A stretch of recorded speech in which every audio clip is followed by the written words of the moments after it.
Hey, doll. Hey, Rosebud. How are you? Doing better now that I'm getting here to sit with you.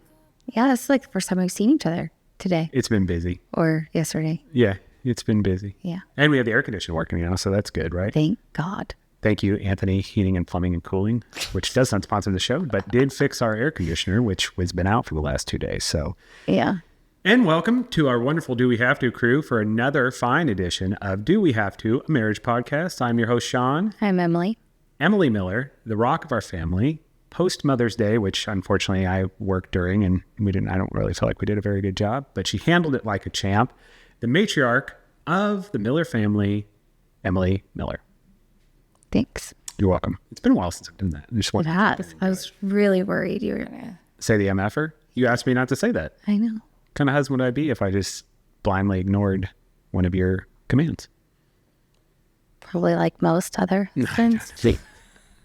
We got a wonderful show for you guys today. We're going to be talking about everything parenting, really more parenting methods in general, and kind of like what's the good, the bad, but really what's the one to be striving for, right? Yeah. And Emily and I will speculate wildly about how we have always attempted to try to do the one that everybody should do, and how we have failed and fallen into other parenting methods that we will wonderfully talk about today. And hopefully you can learn something from us about what not to do, and then see, hopefully there's some things that are helpful that we're trying to improve upon that you guys can see. And Emily did a great job with the research. I learned a lot during this process, so we'll be continuing. It was a lot of research. Yeah, we'll be continuing our parenting series today with that. We'll also be discussing a Sour Patch moment. We have a boomer Sour Patch moment involving Papa Ron and our wonderful Maze. And we also will be playing our fourth round of Get Deep, starting with an icebreaker card. Yeah. So wonderful show out there today. But first, want to get into some banter. I know, Em, you had mentioned that you wanted to discuss something as a sidebar in relation to social media. But make sure to like and subscribe and follow us at youtube.com/Do We Have To a Marriage Podcast. And of course, we're on Facebook, Instagram, Twitter, and pretty much everywhere else that you can possibly go and see. And we're even on Peloton. So go ahead. What you got? Well, in regards to social media, there are people that like to slide into some DMs. Is that even a thing that people say anymore? I feel like that's like an outdated thing. It could be. Probably. But these like thirsty little girls, I shouldn't even say little girls. Why are you saying that? Yeah, Jesus These Christ. Thirsty women. There you go. That's better. Need to go elsewhere. Like, they're coming into a marriage podcast account. I don't think they care. It's an automated, like, it's probably a bot, or it's some of their guy. Here's the thing. I think that's more of an explanation. AI, fake, real, whatever. No. You just ignore the thing and block them. There are no guys coming in. I don't know what you want from me. On me. I just think that's a normal thing. I think guys are dumb enough to, for some reason, think that somebody's actually interested in them, and for some reason are unhappy and would be willing to give up to have a conversation, inappropriate conversation online. I think that's more of a guy thing than a girl thing at this point. I'm not saying girls aren't capable of it. I'm just saying, obviously, no. It shows based on the amount of people that have done that on our account, it's all females, right? Well, it's all female accounts. Likely it's guys on the other. And I am a jealous person. I don't think you're that jealous wife. You have access to all of it. Just block it. I grew up with sisters. I'm very scrappy. I'll take you down. Keep your hands off of me. But also, we really appreciate all the support on social media that everyone has given us. Thank you so much. Take the thirsty out of it. Just block them. Find your drink. It's probably not even a real account. Just block them. The wife checks. I support you. You do what you want to do. Why do you think they think I'm the one doing all the work? Well, you do. Yeah, I know, but they don't know that. Well, I'm just saying. That's all I'm saying. Slide elsewhere. Okay, fair enough. Okay, everybody's heard it. You feel better? I do. Okay. Yeah. You could just block them or tell them to F off. I just tell them to fuck off. It's like when we get those text messages from people trying to scam us about saying, hey, you will a ticket for a toll you went through and whatever. It's a big thing that's happening right now in the U.S. I text back, fuck off. I just feel like that's fuck off, go get a real job. Stop trying to steal people's hard-earned money. I just feel like telling somebody to F off is a bit abrasive. I don't want to do that. You're literally like talking about fighting people. I can't tell somebody to fuck off that's trying to steal money from people. Anyway. Who are you? I don't know. Okay, fair enough. Colin's now back from, did I do the whole diatribe thing? I didn't even do not actual family studio. God, Colin's gonna be so upset. We're not actual family studios production. Yeah. Executive producer is Colin Schmedium Maskell. Yeah. Colin has just gotten back from Italy. He did a little tour over there, was gone for a little over a week, and we're extremely proud of him and hopefully he enjoyed his time. And interestingly enough, right before Colin left, everything seemed fine. He was there when they picked the Pope. Yeah, he was. That's right. Pope Leo got our first ever USA Pope, which is fantastic. And Colin was over there while all that calamity ensued. And was he responsible for the white smoke? I don't know. It's possible. Was he over there to do conclave? Holy shit. Did fucking Colin, number one, know that J.D. Vance was going to kill the Pope? And then number two, after that, did Colin participate in the fucking conclave? I don't think Colin, so. Ray Fiennes, and the rest of the Catholic people got together and they picked Pope Leo. That's why we have a U.S. Pope. It's from Colin. No. They brought Schmedium in. They brought the big guns in. Okay, now we got that figured out. Actually, I'm glad we had this talk because I wouldn't even have thought that through. I'm so glad you mentioned that. Thank you. The other big thing was, like I said, everything seemed fine. It'd been at least several days since Colin threatened to fire you. Yeah. Or put some sort of weird undue pressure on me to make the podcast better or my body better. And so things were going great. And it was the day that Colin was leaving, I get a call roughly around 4:30 in the morning. I think it was 4:31. And I just hear heavy breathing on the other end of the phone. And sure enough, eventually he said, "Wake up, motherfucker." And it was Colin. And he said, "I need you to do something while I'm gone." And I said, "What do you need me to do, man?" He goes, "I need you to take care of my lawn." And he said, here's what he said too. He goes, "It needs to be crisp," which I didn't even know what that meant. Did this really happen? He told me to write this down. Yes, this absolutely happened. Oh. Would I make this up? I don't know. He said it needed to be crisp. Okay. That's the first thing he said. He said it needed to be crisp. Didn't say why. And then you know what he told me? He said, write it down. Write it down. So I had to find a little Post-it note from my drawer, wrote down, "Mow Colin's lawn crisp." This did not happen. Then here's also what he said to me. He said, "You need to dress for the occasion." That mind fucked me for a solid couple days. Shorts and a t-shirt. So clearly, I think he wanted me to dress up. So I did wear a nice outfit when I went to mow his lawn.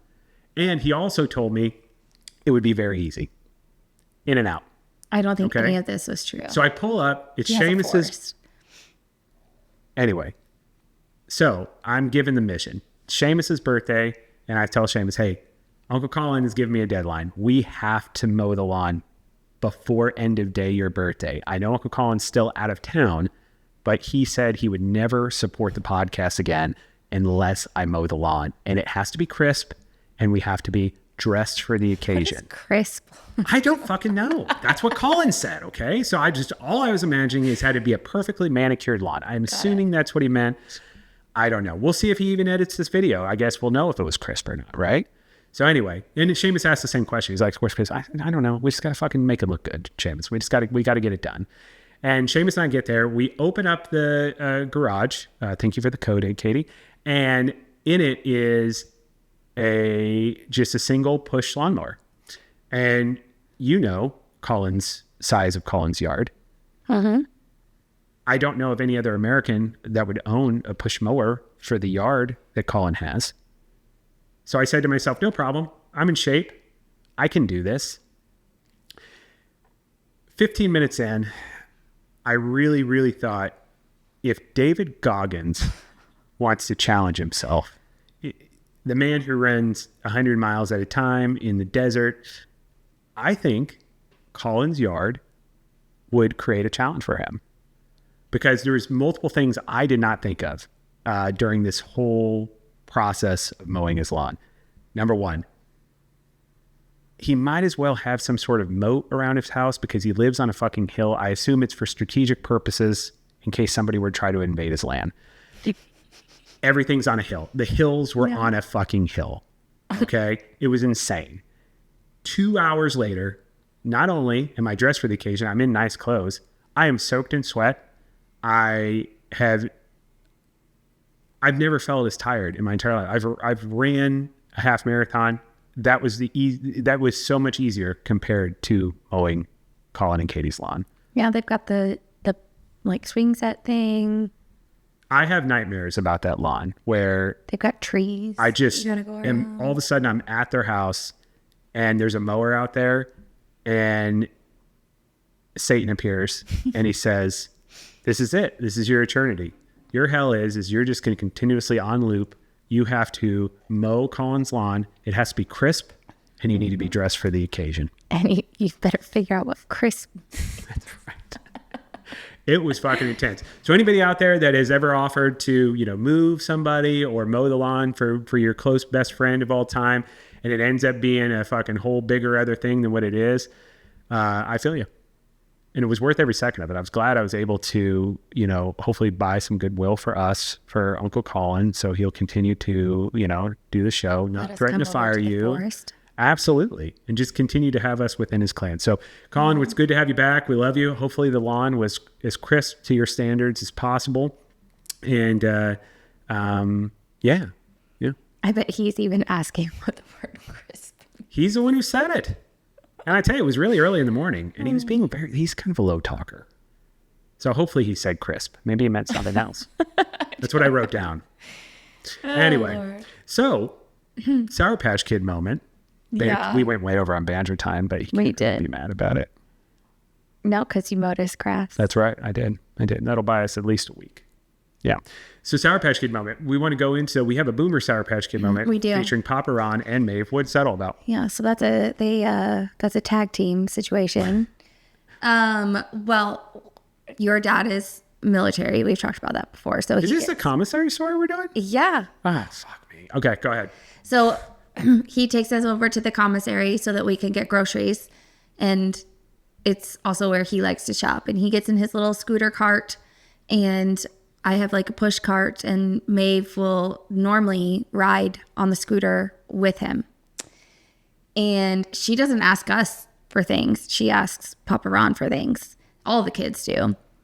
If they want something, they know we'll say no. So they ask him and he'll say yes. And he puts it in his basket. Yep. That's just the way it is. I'd say Maeve's the worst one. Grandparents just do what, Yeah. I mean, it's their job as grandparents. I agree. But Maeve Maeve takes hooks full onto him advantage. and rides around in his little motorized cart with him and is just grabbing shit off the aisles. We go by the bakery section and I knew that there were chocolate donuts in the cart. I did not know that there were also donut holes in the cart. Yeah, until I went over there and was like, why is there 2 things of donuts in this basket? Yes. And so you asked her why. And she's like, well, Papa Ron said I could. And I was like, no. You need to pick one. So we're standing in the aisle and she has to make a choice. It took 15 minutes. It took forever. And she itty bitty miny mowed it twice. Yes, and then she did. The itty bitty miny mow that she got, she didn't even fucking go with it. She didn't like it because it wasn't what she really wanted. So she finally picked, was it the chocolate sprinkles, I think? No, the donut holes. Oh, she picked the donut holes? Yeah. Okay. So she picks the donut holes. Well, then without I picked up the chocolate ones and I'm like, okay, I'm going to put these back. Yeah. Without Ron, even skipping a beat. Papa Ron goes, well, He grabs them. I want He those. grabbed them and he's like, no, these are the ones I want. He puts it right back down in the basket. So there's both donuts in the cart. And we get both sets of donuts. Yep. Sour Patch Kid and Sour Patch Grandpa. She's successfully eaten the donuts and then successfully eaten the donut holes. I'll add one more to this Sour Patch Kid moment discussion where it compliments or piggybacks off this donut situation, by the way. Yeah. Donut Gate happened a week later because remember, she's upstairs and I'm getting ready to make dinner and I'm like, okay, I'm going to make dinner. What do you want for dinner, babe? She goes, oh, I'm already eating. And she's got a fucking chocolate frosted donut. No, it was she. Or she had already eaten. She didn't want to eat her dinner. Right. Because she came upstairs and said that she was going to eat a donut with Papa Ron. No, but I wasn't there for any of that. No, I was here. I know, but And like Papa Ron was going to eat a donut and she was going to eat one with him. And I was like, well, okay, that's fine. You're just bypassing the setup though to the story. You're just giving the details. But that's fine. Go ahead. Go ahead. Don't tell the story. Well, that's it. Like she came upstairs and said, Papa Ron's going to eat a donut. I want to eat one with him. I was like, okay, that's fine. Go eat a donut with Papa Ron. But then she wouldn't eat her dinner because she was full because she had a donut for dinner, basically. Yeah, but that's not what happened though. She went downstairs and she said, Papa Ron, can I have a donut? Right. And Dad, knowing that we're trying our best to limit sugar, especially during the week, is like, well, you got to go ask your mom. And so, of course, she runs upstairs. She's like, hey, Papa Ron's going to have a donut for dinner. Can I have one with him? So Emily's like, well, she's assuming Dad, Papa Ron had already said, hey, it's cool. Yeah. So she fucking played both sides. And then I'm getting done with work for the day and I'm trying to jump into making dinner before we get all of our activities and stuff rolling. And this little bitch, I mean that like with all the love in the world, but she's sitting there. I put the food in front of her. She's like, no, I'm good. Yeah. Good. Well, what do you mean you're good? I already ate a donut. Why? I'm like looking at Emily. I'm like, why would you let her eat a donut? And then we figured out there's a whole trail of lies. So when we're watching the game with your dad. Yep. And he's like, well, I didn't eat a donut. Yeah, they're like, maybe I didn't eat a donut. She played us both. Oh, yeah. And Dad was even like, I don't even know. She asked for a donut. And I was like, go ask your mom. She knew exactly what to do. How impressive is that as a 5-year-old? She's a smart little cookie. She is. It's amazing. Anyway. Yeah. So, yeah, we were Sour Patch Kid twice with one situation. Yeah. Donut Gate. So many donuts. Yeah. I love Sour Patch Kid moments, but I love getting to know you better. And Let's Get Deep has given us that opportunity, not only for the audience to get to know us, but also for us to get to know each other better. And it has been a hell of a ride so far. And now we are starting round 4. So we're going to do an icebreaker. So I guess just imagine as if you and I are breaking the ice, which was over 14 years ago. So it's been a whihile. Been a hot minute. What did you pick a random card? I did pick a random card. Just want to make sure. It says, would you rather your partner help with the dishes or help with the laundry? Well, I personally despise both, but I would much rather somebody else do the dishes than me, but I do the dishes. Oh, we have to choose one? Yeah. I mean, I think you'd rather do the laundry.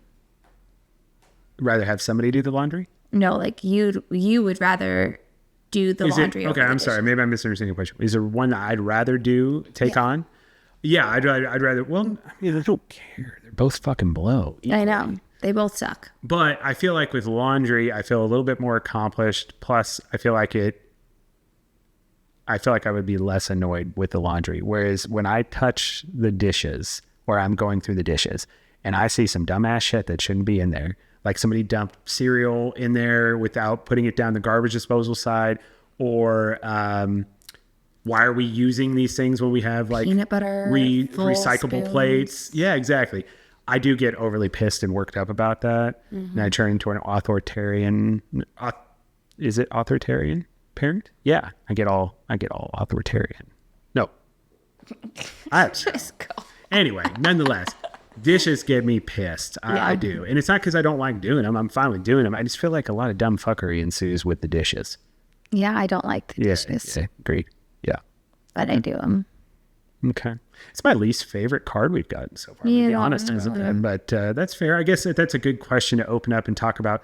When we were dating, did we ever talk about roles as far as like cleaning the house and that kind of shit? No. We just did it, right? Mm-hmm. And then it was just kind of like whatever. But I will say, though, I feel like if you go into it without a plan, it does leave openings for getting in arguments about stuff not getting done. And then assuming... We definitely fought a lot. Well, that's what I'm saying. Assuming that one person should be doing something or not communicating it. So I guess to that point, if we're going to take something from this, it would be, hey, have a plan. Like, what do you like doing around the house? And then kind of try to match that up with what they like doing. And then in between the shit you don't want to do, split it up. Right? Save it all for one day. Yeah, it was. Can't do that. But right. No, absolutely. Yeah. I don't know. It's a especially dishes. It's a phenomenon, as Theo Vaughn would say. Dishes and laundry are never ending. Like, that's the problem with them.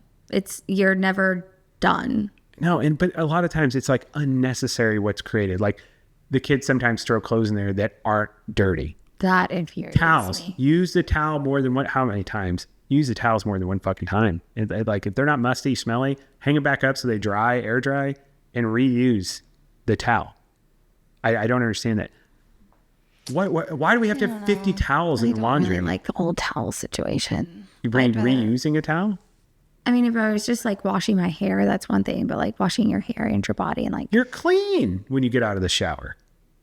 Yeah, but I don't want to use somebody else's towel. Like, I'd rather like if we use all my own. So either way, if we all had a towel where we were reusing to the point, we'd probably only be doing 5 or 6 towels. But they put it on the floor and then I don't want to use it. No, I get that. I'm just saying, but again, that's my point. It's like, it creates a waste. So it's just frustrating.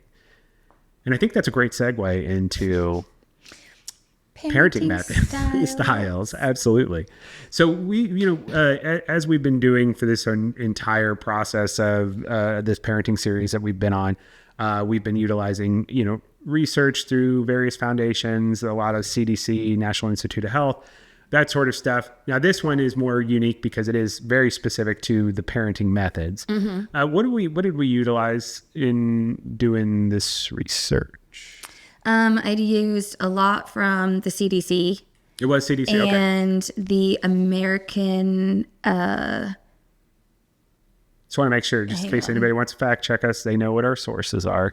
You don't have to. Positiveparenting.com. There it is. Oh. And there was another one from a psychologist that I don't know what website that is at the moment. As you can tell, Emily and I are very organized this week. But I don't mean that as a knock. I'm just saying that I say that for both of us. Yeah. It's not like I'm over here asking you. So I could have easily figured that out or had that memorized. But go right ahead. So there are 4 main styles of parenting. Like, I didn't even know that until we started researching broken this. Into 4 different groups. One is authoritative, which basically is warm, clear limits, like set boundaries. And that's the one we're going to be talking about striving for this entire time. So really, we're going to mention the other ones, but that's really going to be more of don't do this shit. Right. And then really that's that authoritative one is the one that you want to strive to do. Nobody's perfect by any means. And we're not saying this as if we're authoritative parents. We've shown some of these traits, but it's one of those things you're going to see that you have to practice it. Go in and it's all, well, I think that's normal for all parents. Colin's gonna be pissed at the mic. I know. Oops. But yeah, research shows that the authoritative is the best one. It kind of bleeds kind of on the like millennial term would be more like positive parenting or gentle parenting, but it kind of is a little bit backed out of that. Like it's not so deep into the positive parenting that people get into it. So and then the next one is permissive, which is they're very warm, very much into positive parenting. There are no limits. There are no rules. You meet your child where they are and they kind of run the show. You know what that is? You know what I call it? As I was reading and we were doing the research, I call that my kid's my friend. Oh, okay. It's my kid's my friend parenting, which if you watch Dance Moms, that happens, right? Yeah. And then authoritarian is drill sergeant parent. Basically, yeah, not warm. So I don't know why they don't come to me and ask for not these names. Rules, or there are so many rules that you can't like get out of line.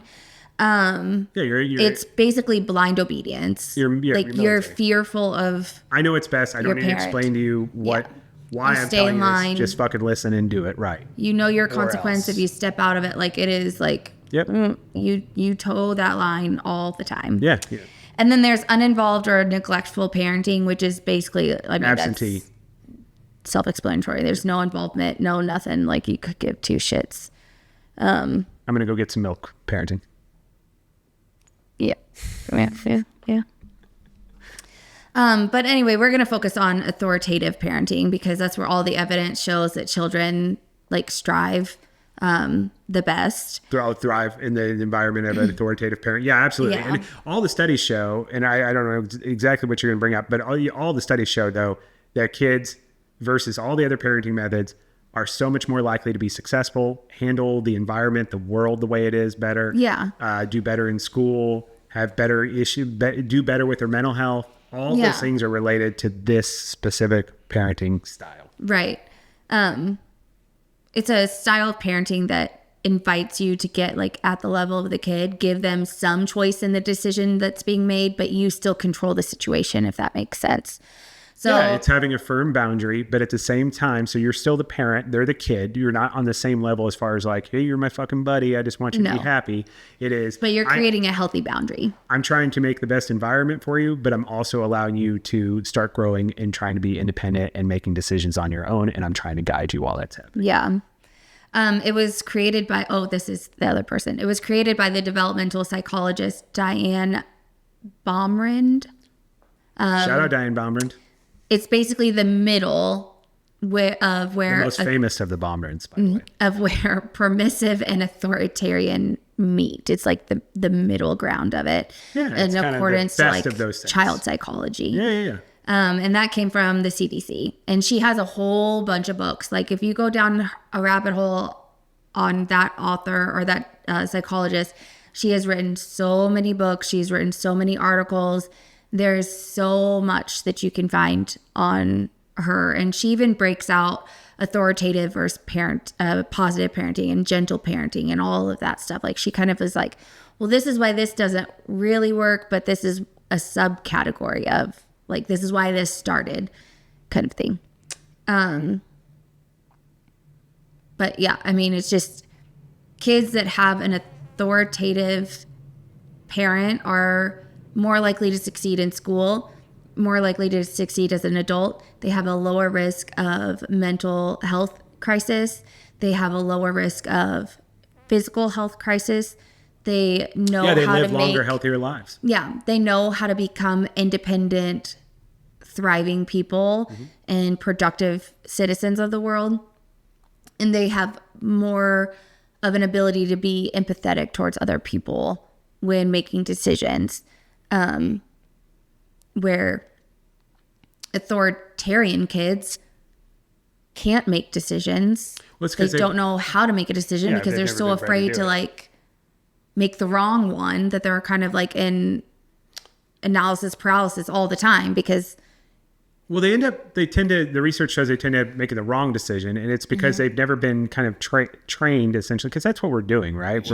We're helping mold and prepare them for life. I mean, that's really our greatest responsibility as a parent, besides bringing them into the world. That's our biggest responsibility, in my opinion. And we have to, as parents, and this is something I'm just at 40 years old really starting to be mindful of understanding what that really means. And what that really means is it's not getting them just to listen to you.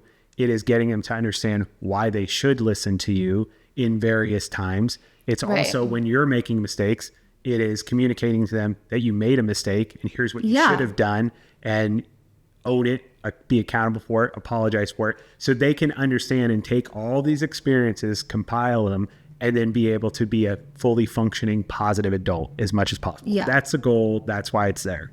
Yeah. There was research that showed like authoritarian kids also lean into like very negative codependent relationships as an adult.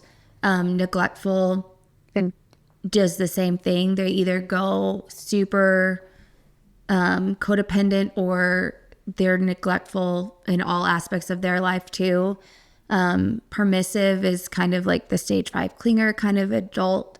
So it just, the way you parent your kid helps create and shape who they're going to become and how they're going to act as an adult when they get out of your household. Well, right. But I think that's an obvious statement. I think, but what is actually helpful is really understanding what are those key behavior characteristics we as parents can lock in on that are associated with authoritative parenting, right?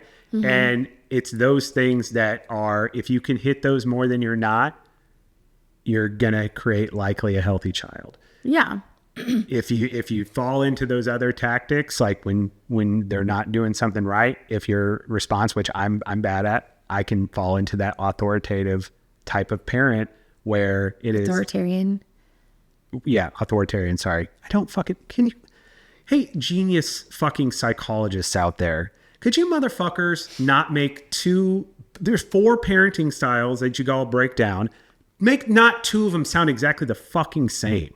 Like fucking, you're so fucking smart. Why? Because you're so goddamn smart. Fucking create a B one. Don't be a bitch parent. Don't bitch at your kids all the time. Call it that one. I don't know. I don't like. I knew I was going to flip up on this authoritative. I've been mad about it all week. To be honest, I don't like that they named them so close together. I'm so sorry. Who named that? What was her name? Diane Baumrind. Diane I think we got a little lazy on the naming conventions. And if it wasn't your fault, I totally apologize. But if you're going to write all these books, let's be a little more creative on the names. Okay. Well, I mean, she basically took authority. No, it's fine. I and understand. Then permissive and I swear to God, do not comment and start talking to me about the differences in the words. They sound alike. I'm messing it up. I don't like it. Just separate out the words. Sorry. So authoritarian is the one that's the bad one, right? Yeah, that's like drill sergeant. Yeah, that's what I'm talking about. I fall into that all the time. So if you're going to learn something from me in this one, I tend to be more of the authoritarian parent, meaning that if you're not doing what you're doing and I do try to, hey, here's why we're not. Hey guys, here's why we shouldn't be doing that. Here's what we need to focus on, right? Something you consider general parenting, but really falls more in the authoritative line of parenting. But as soon as that starts not working or not, I guess I feel it's not working or I feel like I'm not being listened to or heard, I will motherfuck them. And when I say motherfuck them, I mean, I start getting pissed and it is, no, you're just not doing this. You're not doing this anymore. And then you're throwing consequences out at them, which I think are unnecessary because then there's a punishment for it rather than, so the focus all of a sudden is I'm mad because you're not listening and I'm going to punish you for that. And I think you miss out on all the learning opportunities that come from that. But that's easier said than done. And that's 20/20 hindsight after I've already made these mistakes. And most of the time it's more me apologizing and explaining afterwards, which I do think though, if you want to mitigate this, if you do tend to run hot, I think that's the way to do it is you do afterwards get on your level and like, okay, these 5 things happened, 4 were fine and great, right? This one I fucked up on. I should not have gotten mad. I should have made you take your PlayStation cord out of the thing and took it away for the day or whatever. I'm not giving it back to you, but it wasn't me. I will admit I'm wrong. But I will say I do typically tend to follow through with whatever the punishment is. Yeah. Yeah. Well, and I think that's important because like the research that I did was like very much give the kids a sense of responsibility and a sense of control under an umbrella of something. So like examples they had were like, let them pick out the outfit that they want to wear for the day within a certain means. So like if you need them to be casual, let them pick a casual outfit. But if you need them to be dressed up for a certain thing, instead of telling them what to wear, tell them yeah, you need to like pick from these items or you need to dress for the occasion. As Colin would say. And then like when it's playtime, let them choose what they're going to play. Don't say, well, go outside and play this. Like, okay, would you like to go inside or would you like to do this? Okay. Give them opportunities to critically think about what they want to do and then put their energy into what when they're given like a list of tasks or chores or something, it doesn't have to be done in a certain order. Let them figure out the order that they want to do it in so that they can control it. But you've set the boundary. You've set the expectation. Like this needs to be done. So you're going to do it. But I don't care how it gets done. It just needs to get done. See, I do think that can be a pitfall for me to fall into the authoritarian way because I've heard you say it a bunch of times, right? It needs to be the mom standard. Yeah. I love that, by the way. Yeah. But and I think a lot of people can relate to this. You ask you to clean the room. Hey, did you clean your room? Yeah, I cleaned my room. You go in and it's not fucking clean. Like 3 things got moved off the floor. Drawers are open. There's some clothes hanging out. I don't know. And I'm sure I was like this when I was a child. I don't know if your vision's not fully 100%.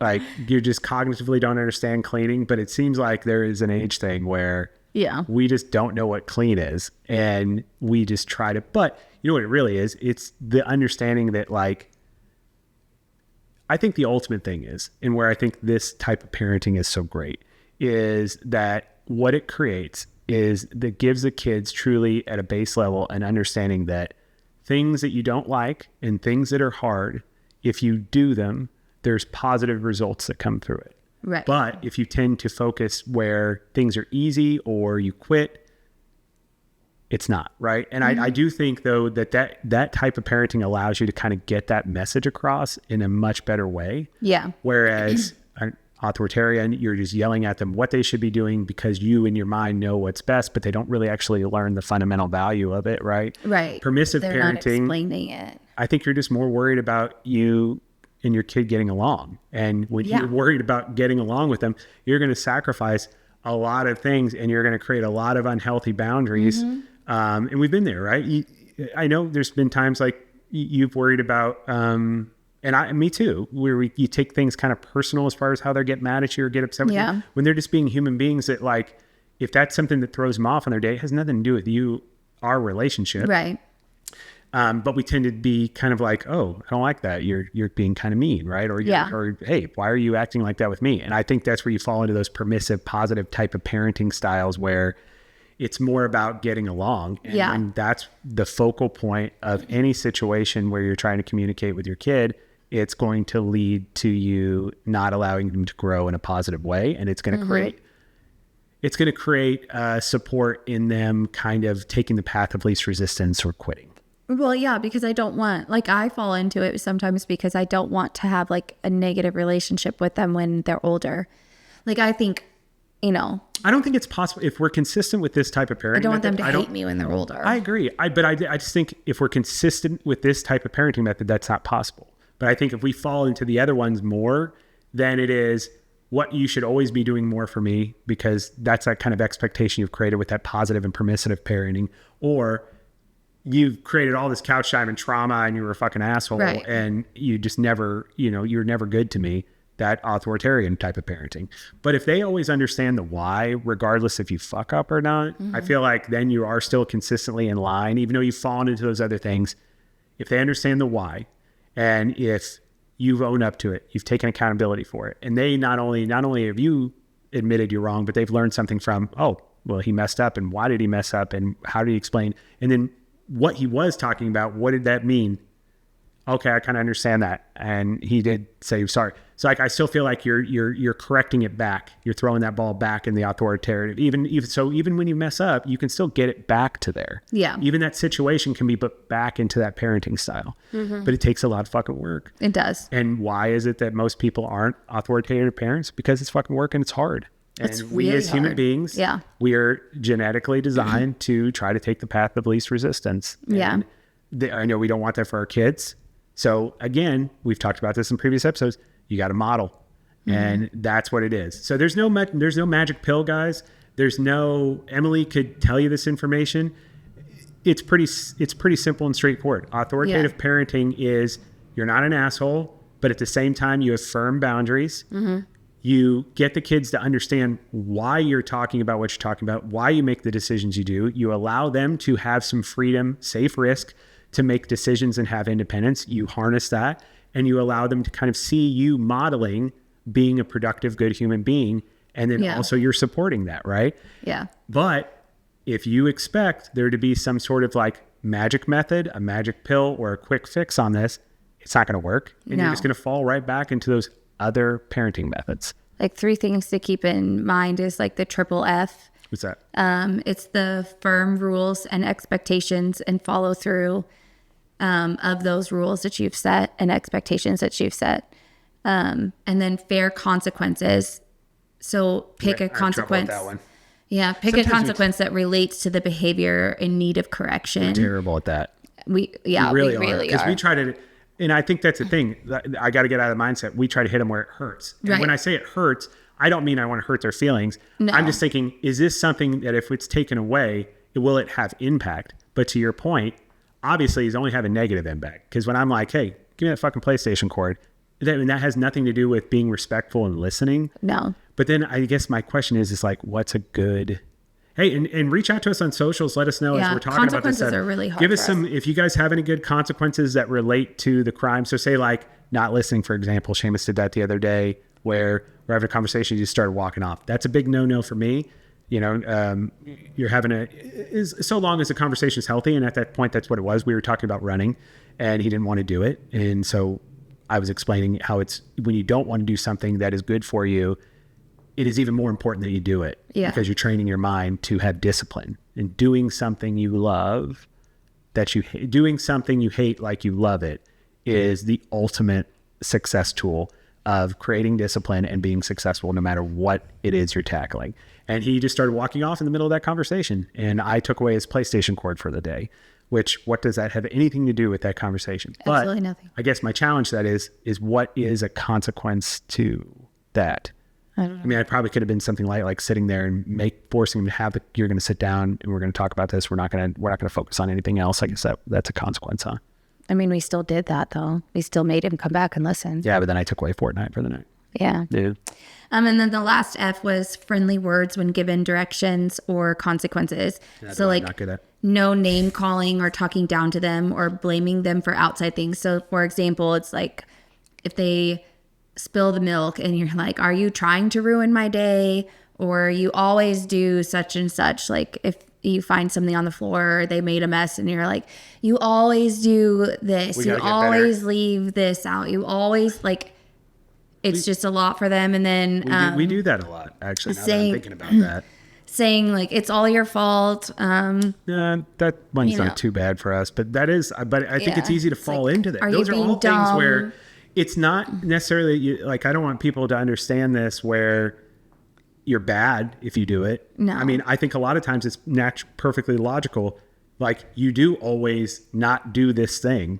Yeah. But you got to think outside of that in the sense of how is it the most impactful to them to not only you don't want them to do the behavior, but like positively get away from doing the behavior and understanding it. That's not the way to do it. And I can say as somebody who does it all the time, I do see a lot more positives when I'm able to not be mad, not make it about me being upset and explain why that can affect things. Yeah.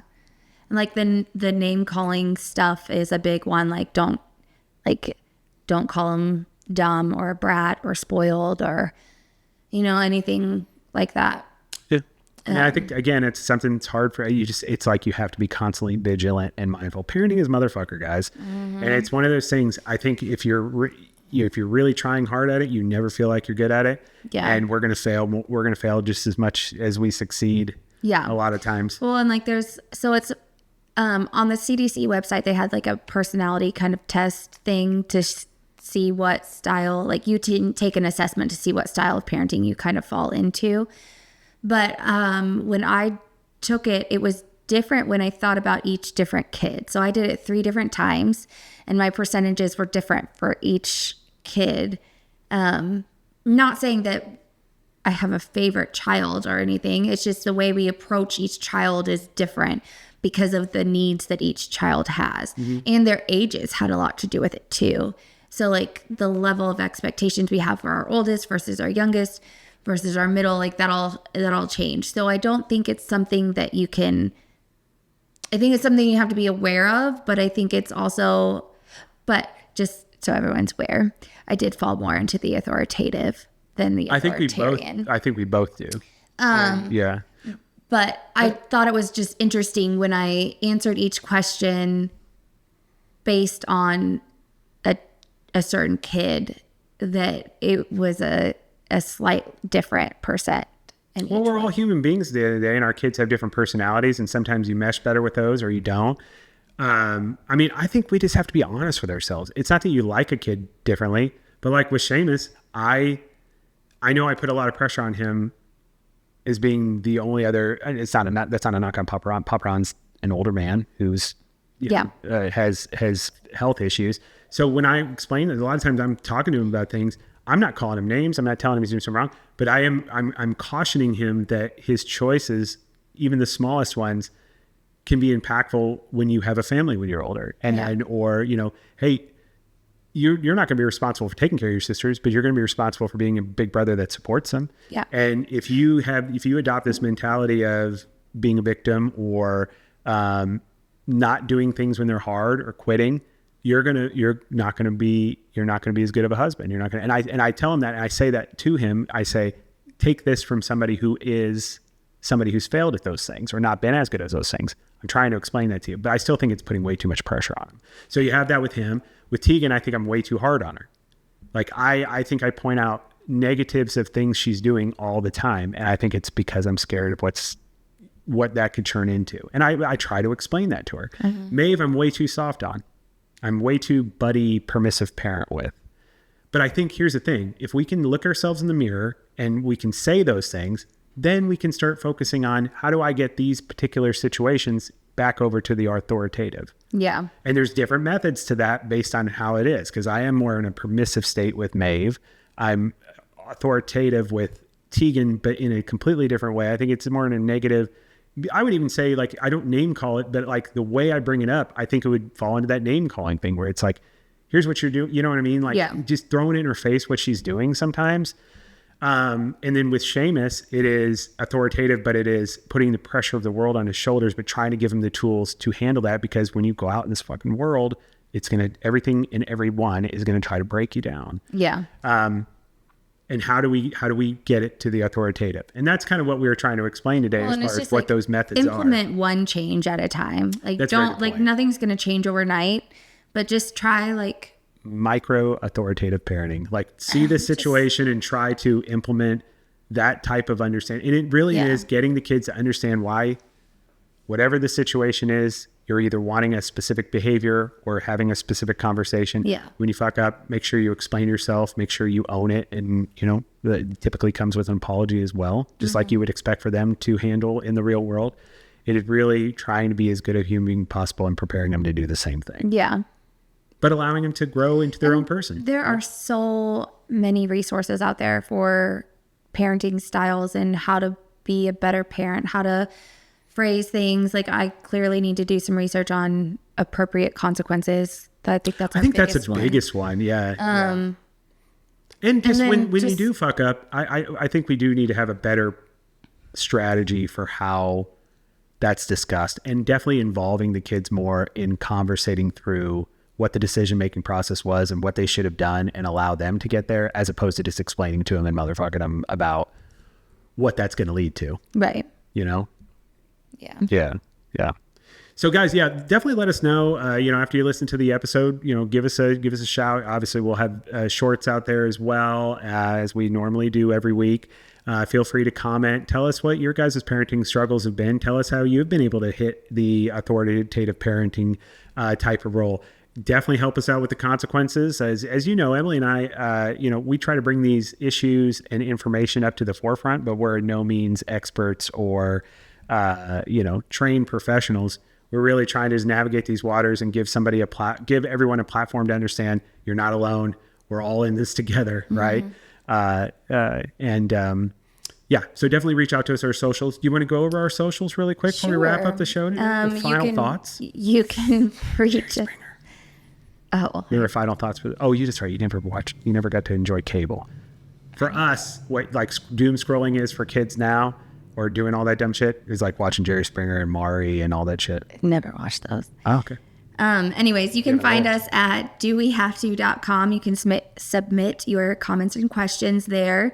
You can also send us your Sour Patch Kid moments at... Honey, just give me the socials. Why?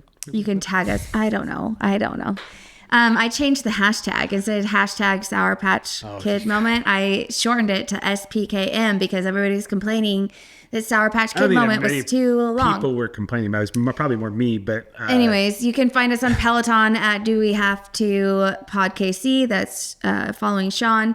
You can follow me at Emily_in_KC. You can join the Do We Have To team. You can also use Do We Have To crew as your tagline. Yeah. This challenge is how many minutes worked out, like a total minutes worked out. Yeah, for the entire month of May. So join, even if you haven't joined the team, you can join the team, and whatever workouts you have will pull in when you join the challenge. And I'll tell you right now, I'm winning it actually, but not everybody on the team has joined yet. And I know there's our wonderful, what was her name? Krabby Cakes. Krabby Cakes is training for a marathon. Yeah. And so I know that I think she is technically ahead of me. So Krabby Cakes, make sure you join that. So let's keep pushing each other.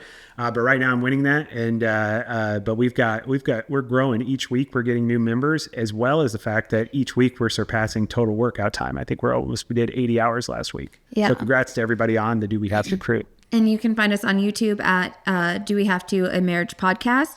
Instagram, thread, and Facebook is at do.we.have.to. X is at Do We Have to Pod, and TikTok is at Do We Have to, a marriage pod. There you go. Perfect. And guys, everybody, thank you so much for listening today. We're going to continue on with our upcoming episodes. Got a what do you call that? A milestone episode coming up, their 20th. Oh, now wow. we're going to have to think about that. So got our 20th episode coming up. We really do appreciate all the support. Get back to some of the Do We Have to crew questions. Yeah, eventually we will. And we'll just continue to provide you guys content, continue to give us feedback. And if you had any ideas, we'll throw them to us. Yeah. Everybody just hang in there. Keep doing your best. Good luck to everybody as all the kids are coming off for summer break. Just a few weeks. Yeah, you got any advice? What do you lay some advice on the audience? It takes a crew. It does take a crew. Oh, I like that. I have an Oscar Wilde quote I'm going to end today. Oh. Okay. Ready for this? Yeah. Okay. Everybody is in the gutter, but some of us are looking to the stars.